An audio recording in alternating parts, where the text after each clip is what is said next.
Voilà, chers amis, bonsoir à tous. Merci au pasteur Jonathan pour l'accueil. Je suis très heureux de partager la première soirée de toute cette semaine qui est, d'après votre programme, consacrée à la famille. Je suis très heureux aussi d'être avec mon épouse et généralement quand j'aborde des sujets sur la famille, sur le culte de famille, ce sera le thème de ce soir, sur le couple, sur l'éducation des enfants. J'aime bien que ma femme soit à mes côtés, comme ça je parle sous le contrôle de ma femme.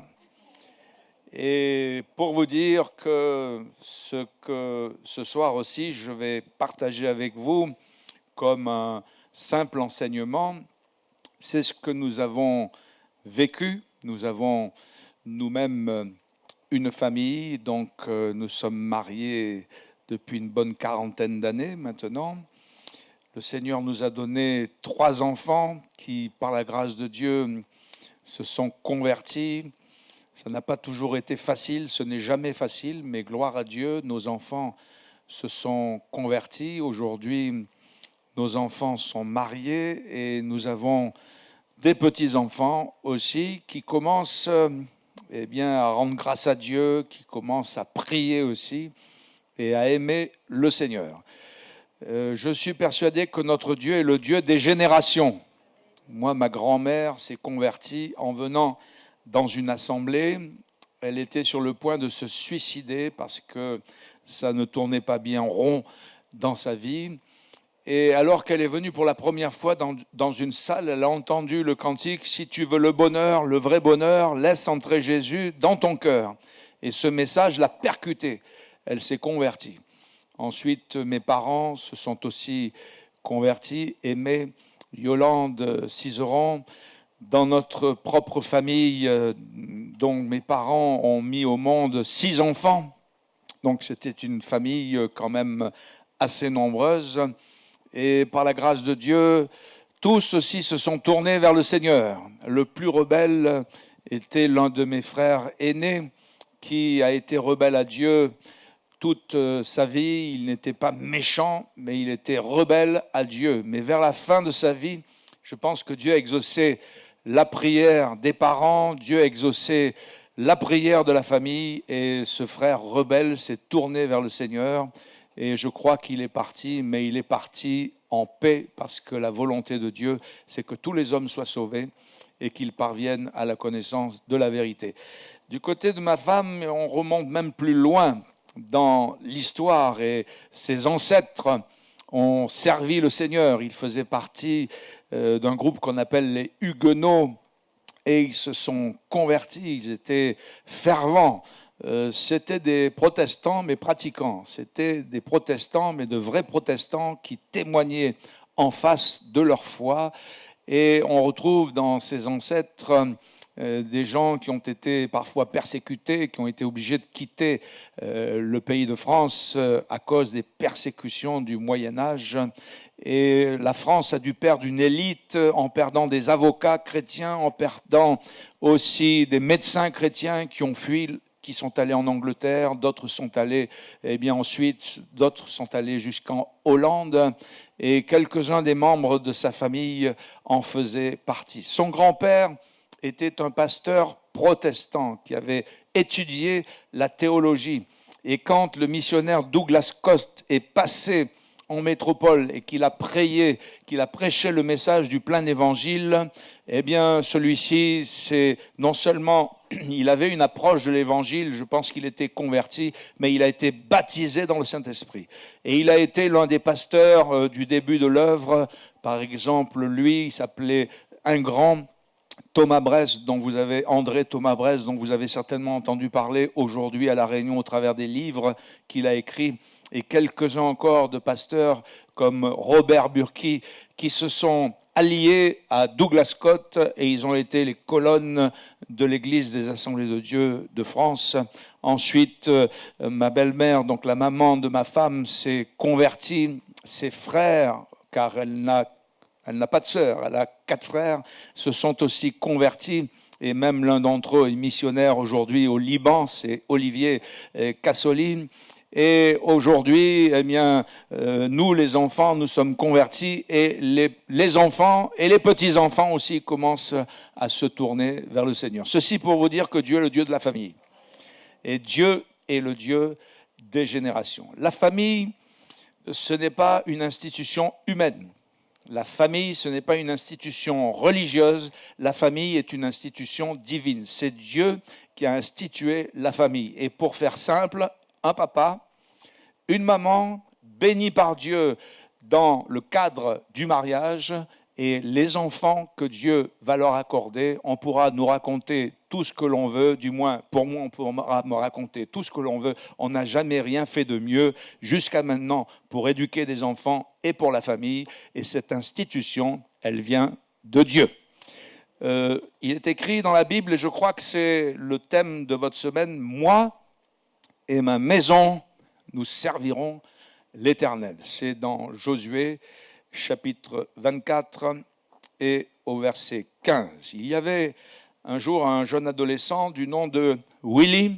Il se promenait au bord d'une plage, sur la grève d'une plage, avec son oncle. L'adolescent, l'oncle était adulte, l'adolescent était un jeune homme. Et alors qu'il marchait sur le bord de la grève et que la marée montante était en activité, la marée montante faisait remonter des milliers et des milliers de petites étoiles de mer. Voilà. Alors le jeune adolescent eh bien, en a pris une dans sa main. Et l'oncle a dit « Willy, qu'est-ce que tu fais ?» Et Willy a pris l'étoile de mer dans sa main. Il a dit « Je la sauve, je suis en train de la sauver ». Et son oncle s'est un petit peu moqué de lui. Il dit, mais devant toi, il y en a des milliers. Derrière toi, il y en a des milliers avec la marée montante. Et l'oncle lui a dit, tu ne pourras jamais toutes les sauver. C'était vrai. Mais Willy a dit, je ne pourrai jamais toutes les sauver, mais celle que j'ai dans ma main, celle-là, je vais la sauver. Et il a pris l'étoile de mer et il l'a jetée dans l'eau. Et cette étoile de mer, ainsi, a pu être sauvée. Eh bien, c'est une petite anecdote qui est vraie, mais qui montre que nous avons chacun une famille entre nos mains, où nous appartenons à une famille. Et il y a parmi nous des pères de famille, il y a parmi nous des mères de famille, il y en a des jeunes, il y en a des aînés qui ont plus d'expérience, mais entre nos mains, nous avons tous une famille. Et l'une des raisons pour laquelle la société va mal, c'est que ça va mal dans les familles. L'une des raisons parfois des principaux problèmes dans l'Église viennent aussi des familles. Et voyez-vous, la famille que nous avons entre nos mains et que Dieu nous a donnée, nous pouvons dire, il y en a des milliers autour de nous qui tentent de se reconstituer. Il y en a des milliers autour de nous qui ne tournent pas rond. Il y en a des milliers autour de nous pour lesquels ça ne va pas bien. Et il suffit de regarder ce qu'il y a autour de nous dans notre société. Ça ne tourne pas très rond. Cependant, la famille que nous avons, avec l'aide de Dieu, nous pouvons la sauver. Il est écrit, crois au Seigneur Jésus et tu seras sauvé, toi et ta famille. Et l'ange a dit à Pierre, fais venir le serviteur de Dieu, et il a dit à Corneille, il te dira des choses par lesquelles tu seras sauvé, toi et ta maison. Ainsi, moi et ma maison, nous servirons le Seigneur. Le culte de famille, c'est l'occasion de se retrouver dans un lieu, c'est l'occasion de dédicacer un moment au Seigneur, dans la journée ou dans la semaine. C'est la possibilité de transmettre un patrimoine spirituel eh bien, à la génération. C'est de vivre un moment spirituel. Vous savez, nous avons dans l'emploi du temps de nos journées et nos enfants ont des moments ludiques. Il y a des tâches éducatives, il y a des temps de vacances, bientôt ils vont arriver. Il y a des temps scolaires, etc. Et le culte de famille, c'est l'occasion de vivre en famille un moment spirituel. Les générations dans lesquelles nous sommes sont fournies en loisirs. Il y a beaucoup de loisirs dans notre société de consommation. Il y a beaucoup de biens matériels, mais hélas, il y a une grande pauvreté morale et il y a une grande pauvreté spirituelle. Et le culte de famille est l'occasion d'enrichir la famille et d'enrichir nos enfants. Je voudrais diviser cette intervention en deux parties, vous montrer le gros avantage du culte de famille. Et j'aimerais vous donner envie, si vous l'avez institué dans votre maison, si vous le faites, j'aimerais vous encourager à continuer à le faire. Et si vous n'avez pas institué dans vos maisons le culte de famille, j'aimerais vous donner envie pour que, avec l'aide de Dieu, vous puissiez l'instituer dans votre propre famille. Et dans la deuxième partie, je vous donnerai quelques conseils très pratiques qui vous permettront de mieux adapter simplement le culte de famille chez vous. Le culte de famille, c'est un moment de prière en famille, où nous pouvons prier les uns pour les autres. Les parents peuvent prier pour les enfants peuvent prier pour les parents. C'est un apprentissage pour les jeunes. Et nos enfants ont besoin d'apprendre. Nous leur avons appris, par exemple, à se laver les dents, n'est-ce pas? Nous les avons éduqués à s'habiller, à l'hygiène, à plein de choses. C'est important qu'il y ait un apprentissage pour les jeunes dans nos familles. Bien sûr, non pas des prières trop longues pour les fatiguer, mais un apprentissage, un modèle, et en particulier pour les plus petits. Et lorsqu'on institue le culte de famille, c'est très formateur, c'est très éducatif pour toute la famille, pour tous les enfants et même pour les adolescents, même si des fois ils ont un petit peu la tête ailleurs. Mais le culte de famille, c'est un moment de prière en famille où nous pouvons prier les uns pour les autres. Dans le culte de famille, il est possible aussi d'avoir un moment de partage biblique en famille. Vous savez que la Bible est remplie d'histoires palpitantes. Il y a des lectures extraordinaires dans la Bible. Et c'est intéressant de partager la parole de Dieu avec nos enfants. Bien sûr, vous comprenez qu'on ne va pas lire des passages trop obscurs, des passages trop difficiles. Je pense qu'il y a des textes qu'il faut éviter avec les enfants, par exemple certaines prophéties de Daniel, certaines prophéties de l'Apocalypse. Si on aborde ça avec des petits-enfants, c'est déjà un peu compliqué, eh bien même pour les pasteurs, donc ça va être compliqué pour tous les enfants, n'est-ce pas? Mais vous avez des récits extraordinaires dans la parole de Dieu. Vous avez le récit de la création, vous avez les scènes historiques de David et Goliath, de Daniel dans la fosse aux lions, de ses amis dans la fournaise ardente. Vous avez dans le Nouveau Testament les miracles de Jésus. Vous avez les paraboles de Jésus qui constituent des histoires formidables, des récits extraordinaires. Et puis vous avez les aventures de Paul, Paul dans la tempête, les aventures de Paul et la vipère. Et je passe de nombreuses histoires. Et le culte de famille, c'est un moment de partage biblique où, avec des passages choisis, nous pouvons les lire et les expliquer simplement et un court moment avec les enfants. Le culte de famille permet aussi de chanter en famille. Et le chant en famille permet de se réjouir. Le chant est une expression de joie. D'ailleurs, il est écrit, si quelqu'un est dans la joie, qu'il chante les cantiques. Et puis, le chant, c'est un moyen aussi de communion. Et c'est possible, lorsqu'on est réunis en famille, d'aborder quelques chants et au travers de ces chants de se réjouir, de glorifier le Seigneur, que l'on soit en couple, que l'on soit en famille avec les enfants. Et puis, rappelez-vous que les petits-enfants, ils aiment bien les chants à gestes. Et n'hésitez pas à leur faire quelques chants à gestes. Vous avez par exemple ce cantique qui dit « Oui, son Église avance ». Eh bien, il y a plein de petits gestes que les enfants aiment bien interpréter. Vous avez ce cantique qui dit « Ma vie est une toute petite coquille de noix ». Vous avez en plus des gestes adaptés à ces paroles et les enfants aiment bien les interpréter. Le culte de famille, c'est aussi un moment d'expérience spirituelle. Il est possible dans le culte de famille de vivre des expériences spirituelles où on va présenter à Dieu un besoin, où on va présenter à Dieu un sujet de prière, où on va prier pour la famille, pour que Dieu bénisse, pour que Dieu protège, pour que Dieu garde. Dans mon expérience d'enfant, me rappelant des cultes que nous avions en famille ou de quelques cultes que nous avons faits avec nos propres enfants, nous avons pu vivre très souvent de belles expériences spirituelles.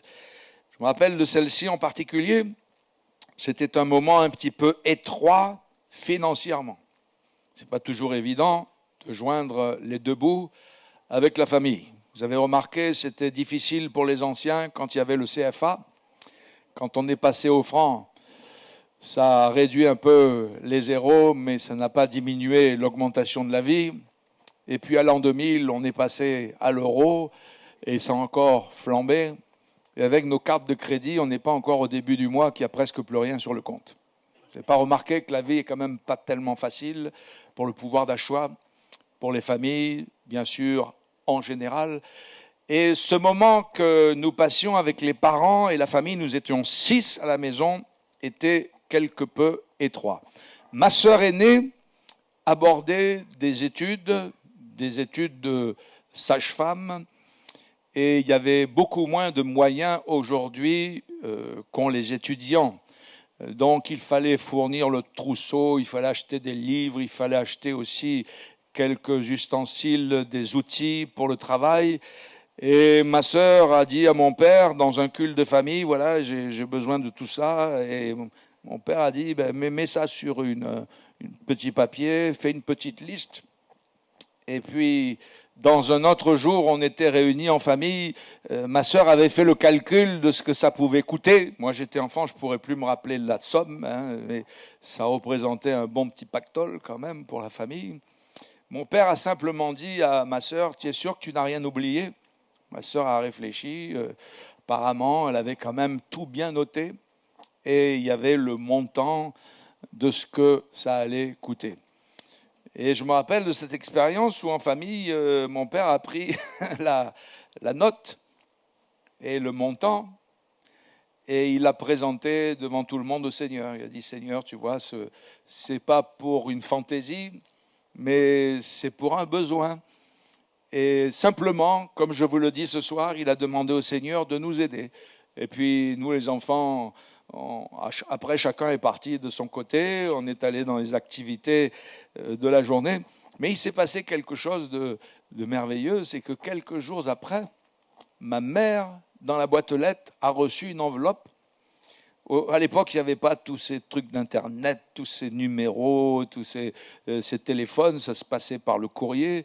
Elle a reçu dans la boîte aux lettres une enveloppe, c'était une enveloppe de la CAF, Caisse d'allocation familiale. Et dans cette enveloppe de la CAF, il y avait un chèque. C'était un chèque de rappel. Et figurez-vous que la somme de ce chèque, le montant écrit sur ce chèque, était exactement le montant qu'il y avait sur cette petite liste que ma sœur avait fait. Voilà, c'était le Seigneur. Et en famille, on peut vivre quand même des expériences. On peut présenter nos besoins, nos fardeaux, nos soucis, nos peines et aussi nos joies. Et ainsi, on peut vivre des expériences merveilleuses en famille. Le culte de famille, c'est aussi un moment de réflexion en famille, où on va pouvoir discuter, on va pouvoir échanger, peut-être sur un sujet d'actualité. Que pensez-vous du racisme ? Et chacun va pouvoir s'exprimer. De la violence, parce que notre siècle est quand même violent. Et dans un culte de famille, on peut réfléchir sur le harcèlement à l'école, et je souhaite qu'aucun de vos enfants ou petits-enfants le subisse, et il ne faut pas le tolérer. S'il y a quelque problème que ce soit, il faut que nos enfants puissent en parler, et il faut qu'on puisse échanger à ce sujet. De vous dire qu'en famille, le culte de famille est un moment de réflexion, et nous sommes dans une société où on réfléchit de moins en moins. Des éducateurs nous disent que lorsqu'on consulte des écrans et qu'on regarde des images, c'est là que la concentration et l'intelligence travaillent le moins. Donc vous pouvez imaginer la génération dans laquelle nous sommes. Quand on écoute, comme par exemple vous le faites ce soir, là vous m'écoutez, eh bien c'est le moment où on est un peu plus concentré. Vous êtes concentré, vous réfléchissez, vous appréciez, vous pouvez juger de ce que je dis. C'est un moment de réflexion et un moment de concentration supérieur que lorsqu'on regarde des images. Et enfin, les spécialistes nous disent que c'est lorsque l'on lit que c'est là que l'intelligence travaille le plus et que la réflexion aussi est au maximum. Donc, voyez-vous, aujourd'hui, on lit de moins en moins. Et même nous, les croyants, nous avons un peu de mal à lire la Bible, qui est la parole de Dieu. Cependant, Dieu nous l'a laissée. Il nous a laissé une page imprimée. Et c'est important de la lire. Moi, je n'ai rien contre les écrans. Je les utilise. Mais je pense qu'il faut user sans abuser. Et avec nos enfants, il faut pouvoir contrôler ce qu'ils regardent et le temps aussi qu'ils passent sur les écrans. Et je pense que dans le culte de famille, dans cette réflexion, dans ce partage, c'est bon pour la famille. Le culte de famille peut être un temps aussi de réflexion, de discussion et d'échange fructueux. Le culte de famille, c'est aussi un moment de louange, où on va dire « Merci Seigneur », où on va être reconnaissant, où on va le reconnaître. Je crois qu'on est trop ingrat. Et moi, j'ai appris de plus en plus à rendre grâce à Dieu. Et c'est important que nous apprenions à nos enfants, à nos familles, à rendre grâce à Dieu. Je trouve qu'on se plaint trop. Commencent nos journées, il pleut, il pleut. Tant les agriculteurs, ils ont besoin de la pluie. N'est-ce pas? Merci Seigneur pour la pluie. Il fait soleil, il fait chaud, il fait chaud. On est toujours en train de se plaindre. Je ne sais pas si vous avez remarqué. Hein? Tout le temps, même carré, tout le temps, voilà. Je pense que le chrétien, il faut qu'il change un peu de mentalité. Il faut renverser les choses. On se plaint aussi de ce qu'on n'a pas. Si j'avais. Voyez-vous, au lieu de se plaindre de ce que nous n'avons pas, si nous commencions à rendre grâce à Dieu pour ce que nous avons, je crois qu'on aurait beaucoup moins de temps de nous plaindre de ce que nous n'avons pas. Et quand on se lève le matin, moi je ne regarde plus si c'est le pied droit ou le pied gauche. Je ne sais pas quel est le bon pied d'ailleurs. Mais je dis Seigneur, je me lève, je peux encore un peu remuer, je te rends grâce. Merci Seigneur. Après nous allons dans nos activités. Et c'est vrai que dans toute activité, il y a des activités qui sont sympathiques, qui sont réjouissantes, mais il y a aussi des corvées. Même dans les meilleurs métiers, s'il y a un des meilleurs métiers possible, vous avez des corvées. Peut-être que vous rêvez que votre fils soit pilote de ligne, ok. Peut-être que vous rêvez qu'il soit chirurgien. Bien, même dans ces métiers, il y a des corvées. Eh bien, dans les corvées, il faut encore rendre grâce à Dieu. Non pas pour la corvée, mais il donne la force. Il donne le courage de faire la corvée.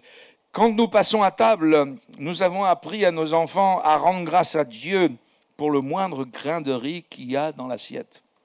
Si j'avais les moyens, j'offrirais à tous les adolescents de l'île de la Réunion un voyage, soit à Madagascar. J'offrirais à tous les adolescents de la Réunion un voyage dans l'île d'Anjouan aux Comores ou dans l'île de Moily aux Comores, parce que quand vous rentrez, vous n'avez plus envie de vous plaindre. Et il faut quand même cultiver la reconnaissance, cultiver la gratitude pour ce qu'il nous donne. Et puis le soir, quand nous avons fini notre journée avec ses hauts et avec ses bas, avec ses moments faciles et ses moments difficiles, nous pouvons encore rendre grâce à Dieu en nous couchant. Et peut-être au chevet des enfants, nous pouvons remercier le Seigneur. Ma femme est allée assez souvent au chevet des enfants le soir. Je ne pouvais pas le faire tous les soirs parce qu'il y avait les réunions. Je rentrais un peu plus tard. Mais elle, chaque soir au chevet des enfants, rendait grâce à Dieu. Et même alors que nous allons nous endormir parce qu'on est fatigué, eh bien Dieu, lui, ne dort pas. Alors que nous sommes fatigués et puis qu'on va prendre le repos, un peu de repos, la Bible dit que celui qui garde son peuple, il ne sommeille ni ne dort, il ne se fatigue point, il ne se lasse point. Et même des fois, sur notre couche, dans notre sommeil, le Seigneur, il nous parle encore. Je ne veux pas dire qu'il nous parle toutes les nuits, moi je ne suis pas mystique. Mais des fois, dans notre sommeil, eh bien Dieu nous parle, il nous exorce. On pense à Dieu sur notre couche, ça nous fait du bien et ça nous fait plaisir. Et je crois que dans le culte de famille, alors que nous sommes réunis un moment, c'est l'occasion d'être reconnaissant, de rendre grâce à Dieu et de remercier le Seigneur. Et ça, c'est très utile. Culte de famille, c'est aussi un moment de dire du bien de l'Église locale, des responsables de l'Église, que sont les animateurs des clubs bibliques, les chantres, les pasteurs, les diacres, parce qu'il y en a tant qui ont dit du mal, il y en a tant qui l'ont dénigré, il y en a tant qui, au lieu de manger le riz, le grain et du cari, ils ont mangé du pasteur, ils ont mangé du frère, ils ont mangé de la sœur. Et voyez-vous, tout cela, ça endurcit le cœur des enfants. Et ça les transforme en chemin. Et il est bon donc, dans le culte de famille, de dire du bien de l'Église, et de l'Église locale, et de la bénir. Parce que si nous avons une famille de sang, le papa, la maman, les enfants, etc., nous avons une famille aussi spirituelle. C'est notre seconde famille. Et je crois que c'est les deux meilleures écoles de sanctification que Dieu nous ait données. C'est l'Église, la famille de sang. Là, il y a des progrès, hein, il y a du perfectionnement et on peut vraiment progresser et se perfectionner. Et dans l'Église locale aussi, c'est une école de sanctification extraordinaire où on peut progresser, où on peut s'aimer les uns les autres et où on peut ensemble voir la gloire de Dieu. Donc dans le culte de famille, c'est l'occasion de dire du bien de l'Église locale, de ses responsables, de ses diacres, etc. C'est aussi un moment très utile à l'unité familiale. Il est écrit d'ailleurs, instruit, Proverbes chapitre 22, verset 6, instruit l'enfant selon la voie qu'il doit suivre, et quand il sera plus âgé, il ne s'en détournera point. Et frères et sœurs, chers amis, que ce soit à court terme parfois, que ce soit à moyen terme, ou que ce soit des fois à plus long terme, ce moment dans le culte de famille, il est utile. Moi, je n'y ai rien vu de négatif. Vous savez que dans certaines activités, on peut dire il y a le pour, il y a le contre, ça c'est bien, ça c'est moins bien. Dans le culte de famille, je n'y ai rien vu de négatif. Je n'ai rien vu de néfaste. Et quand on se réunit en famille, c'est très fructueux, c'est très utile à l'unité familiale. Et nous avons vu beaucoup de chrétiens, nous avons vu aussi beaucoup de serviteurs de Dieu être impactés dès leur enfance, dès leur jeunesse, par ce moment qu'ils ont passé avec leurs parents, qui les ont amenés et qui leur ont appris à prier et à servir le Seigneur en famille. Avant de vous donner quelques conseils pratiques, je vais laisser la place quelques secondes à Cécile, mon épouse. Elle vous rendra peut-être un témoignage ou deux, quelques paroles qui pourront vous être utiles pour tous et en particulier pour les mamans et aussi pour les enfants. Que Dieu vous bénisse par le témoignage de Cécile. Merci, bonsoir à tous. Alors, j'ai le privilège d'être avec vous ce soir et puis aussi le privilège d'avoir connu le Seigneur Jésus depuis ma plus tendre enfance. Et je remercie le Seigneur souvent à cause de cela parce que c'est vraiment une grâce. Et je pense que même que quand ma maman a su qu'elle m'attendait, elle devait déjà prier pour moi. Et donc c'est vraiment un grand privilège. Et je voudrais juste dire aux enfants qui sont là ce soir, il y en a quand même quelques-uns, que d'avoir un papa, une maman qui aime le Seigneur, c'est une grande grâce. Même si des fois, c'est quand même une grande grâce. Et pour en revenir au culte familial aussi, on a eu le privilège dans notre enfance, surtout avec maman, parce que notre papa a été rétrograde pendant de longues années. Et avant de partir, heureusement, il a fait la paix avec le Seigneur. Mais dans notre enfance, c'était surtout maman qui assurait le culte familial. C'était pas tous les jours, c'était des moments quand elle pouvait. Mais ça a été un moment béni pour moi quand j'avais 12 ans et demi. Enfin, en fait, j'ai toujours aimé le Seigneur Jésus, d'autant que je remonte, même quand j'avais 5-6 ans, je sais que dans mon cœur, j'aimais le Seigneur Jésus. Mais c'est à 12 ans et demi, lors d'un culte familial, c'était le vendredi saint, comme on dit, c'était donc la Pâque. Et maman nous a réunis avec mes frères et on a lu le texte dans l'Évangile qui parlait des souffrances de Jésus. Et c'est là que j'ai compris que Jésus était mort pour moi. C'est vrai que une petite fille de 12 ans et demi, elle n'a pas forcément fait grand-chose comme bêtise, mais j'ai senti que j'étais en dette vis-à-vis de Dieu, que si Jésus était mort sur la croix, c'était aussi à cause de moi. Et là, j'ai demandé pardon à Dieu. C'est là que vraiment que je me suis convertie. Et je regrette rien. Voilà, ça fait plus de 50 ans. Et c'est un vrai bonheur de pouvoir suivre le Seigneur et une grâce. Et de ça, ces moments de culte avec mes frères et maman, c'est des moments inoubliables. Et puis effectivement aussi les moments qu'on a pu avoir avec nos enfants en famille, j'ai toujours aimé parce que cela a permis d'avoir une connaissance plus profonde de nos enfants aussi. C'était une meilleure connaissance et on s'apprécie encore mieux. Voilà. Et pour moi, le culte familial, c'est vraiment comme une encre dans la famille, c'est-à-dire c'est vraiment un fondement. Jean disait que c'était utile, et moi je dis que c'est vraiment indispensable, parce qu'il y a beaucoup de tempêtes dans la vie, mais quand on se retrouve tous ensemble en famille devant le Seigneur, des fois on peut se demander pardon, on peut aussi... le Seigneur parle à nos cœurs vraiment d'une façon profonde, et c'est un grand bénéfice. Voilà, donc j'encourage les familles, ceux qui ne l'ont pas pratiqué, à le faire. Et puis, juste un petit point aussi, ceux qui ont des enfants qui peuvent aller au club biblique, je trouve que c'est bien aussi, peut-être pendant un moment de culte familial, de reprendre le programme qui est fait avec les animateurs, de s'intéresser à ce qu'a appris l'enfant lors du club. Pas vrai? Voilà, merci beaucoup. Merci Cécile. Peut-être avant quelques conseils pratiques. Je pense à ce témoignage, justement, c'est arrivé dans la famille de Cécile. Il y avait le papa, le grand-père, il y avait la maman de ma femme, il y avait la grand-mère, il y avait la tante de ma femme. C'était en pleine guerre, 39-45, en pleine guerre, dans la ville de Cannes. C'était assez difficile. Il n'y avait pas toujours ce qu'il fallait à manger à la maison. Le grand-père pouvait rester à la maison parce qu'il était aussi... il a été en charge d'un hôpital, il a fait toute la gérance d'un hôpital et aider les malades au lieu d'aller sur le front. Il est plutôt allé soigner, lui, les malades qui étaient blessés.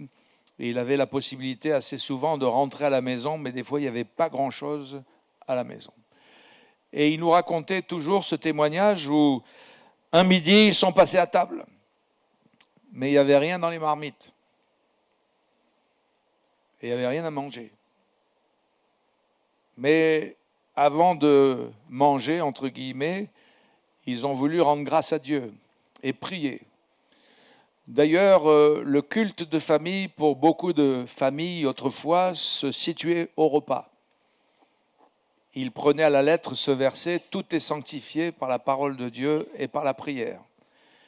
Et avant de manger, ils lisaient quelques textes de la Bible, et puis le père ou bien le responsable de famille apportait quelques exhortations, quelques commentaires pour tous les membres de la famille qui étaient réunis autour de la table. C'était le cas ce jour-là. Et puis le grand-père, donc le père de la mère à ma femme, M. Ingrand, a prié. Il a demandé à tout le monde de se recueillir et de prier.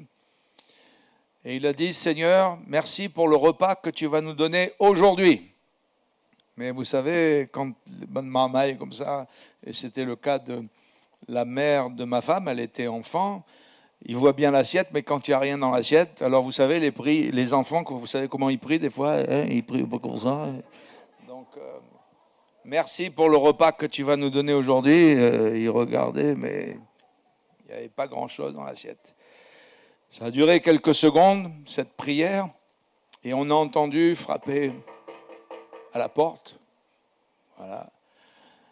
Le père a dit à sa femme, va ouvrir, va voir. Et à la porte, il n'y avait personne, mais il y avait un panier garni. Il y avait un panier garni pour plus d'une semaine. Alors le papa a dit, va vite voir qui c'est qui a porté ce panier. Et c'était assez facile, il y avait un tout petit vestibule, il y avait une petite cour avec un portail à regarder, et il n'y avait absolument personne. Ils en ont toujours déduit que c'est un ange qui a porté ce panier garni, et ce jour-là, non seulement ils ont pu manger, mais ils ont pu manger toute une semaine. Et le Seigneur avait répondu à la foi du papa et aussi à la prière et aux besoins. Gloire au Seigneur. Je vous donnerai quelques conseils pratiques. Si vous voulez pratiquer le culte de famille, c'est important de choisir un moment. C'est un moment dans la journée ou dans la semaine. Il y en a qui pourront le faire quotidiennement, c'est l'idéal. Mais si vous n'arriviez pas à le faire quotidiennement, eh bien, instituez-le au moins une fois par semaine pour vous retrouver en famille, eh bien, dans ce culte de famille. Attention que le culte ne soit pas trop tôt. Si vous levez vos enfants à 4 heures du matin, vous aurez quelques soucis, quelques problèmes, n'est-ce pas? Et que ce ne soit pas trop tard non plus, parce qu'il faut un équilibre. Mais quand vous avez choisi un moment et que ce moment est convenu, eh bien, convenons ensemble que l'heure, c'est l'heure. Ça, c'est très pratique. Le culte de famille doit être aussi un moment informel. On peut faire le culte de famille dans les fauteuils. On peut faire le culte de famille autour de la table. On peut faire le culte de famille sur la moquette.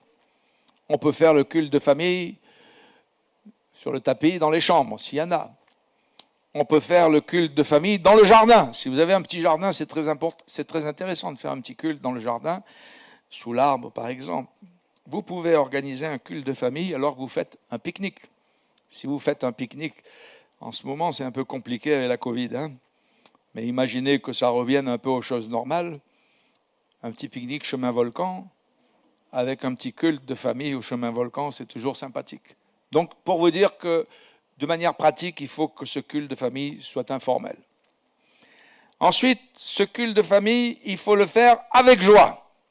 Il faut le faire avec enthousiasme. Et ici, je m'adresse aux responsables, je m'adresse aux pères de famille, je m'adresse aux mères de famille. C'est important un peu d'être des locomotives, et de pouvoir tirer un peu les wagons que sont les enfants ou les membres de la famille. Faire ce culte avec joie et avec enthousiasme. Moi et ma maison, nous servirons le Seigneur, mais il nous est demandé de le servir avec joie. Pas seulement de le servir, mais de le servir avec joie.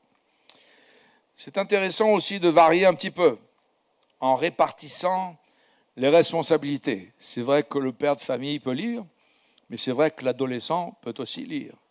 C'est vrai que la maman peut lire, mais que les enfants, les jeunes gens ou les jeunes filles peuvent prendre aussi la parole. Et cela va créer un échange intéressant. C'est indispensable dans le culte de famille d'éteindre les écrans, quels qu'ils soient. Vous les mettez de côté, vous les éteignez, quels que soient les écrans, que ce soit les portables, que ce soit les tablettes, que ce soit les télévisions. Pour un temps, vous les laissez au repos et vous vous concentrez dans ce culte de famille. Vous rangez aussi les jeux pour concentrer au maximum l'attention sur ce petit moment que vous allez réserver au Seigneur. C'est important, comme je l'ai dit, que ce culte de famille ne soit pas trop long. C'est important que les prières aussi du papa, de la maman, voire même des adultes qui seraient là, ne soient pas trop longues. que les lectures ne soient pas trop longues. Si vous lisez dans le culte de famille, le psaume 119, à mon avis, ça va être un peu trop long. Il vaudrait mieux le 117. Hein. Voilà. Enfin, il y a toutes sortes de lectures intéressantes pour vous dire qu'il faut que les lectures soient choisies et qu'elles ne soient pas trop longues.